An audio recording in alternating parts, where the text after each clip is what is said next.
Welcome to our channel. Today we how to reset your security settings with Bitdefender. Easy tutorial step by step clearly. Open your Bitdefender application on your device. Navigate to the Protection tab on the left sidebar. Locate and click on the Open button under the Antivirus section. In the Antivirus window, find the Settings icon in the upper right corner. Click on the Settings icon to access the advanced options.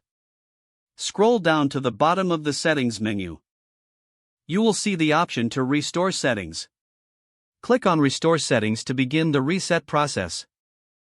A confirmation dialog will appear on your screen. Read the instructions carefully and then confirm your choice. Your security settings will now be reset to default values.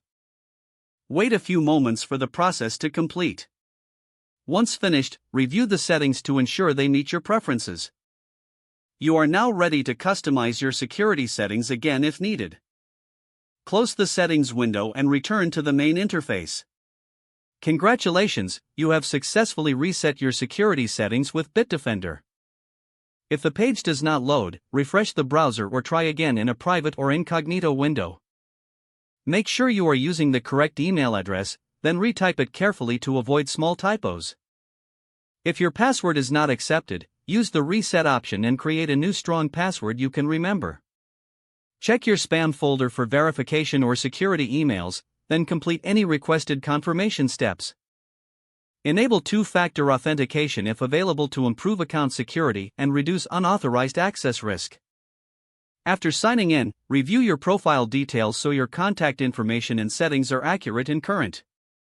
If you see an error message, note it down and try again after restarting your device and internet connection.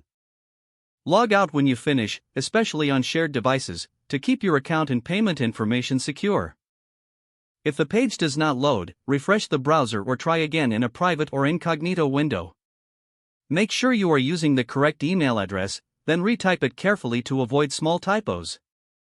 If your password is not accepted, use the reset option and create a new strong password you can remember. Check your spam folder for verification or security emails, then complete any requested confirmation steps. Enable two-factor authentication if available to improve account security and reduce unauthorized access risk. Don't forget to like this video and subscribe to our channel for more step-by-step tech guides.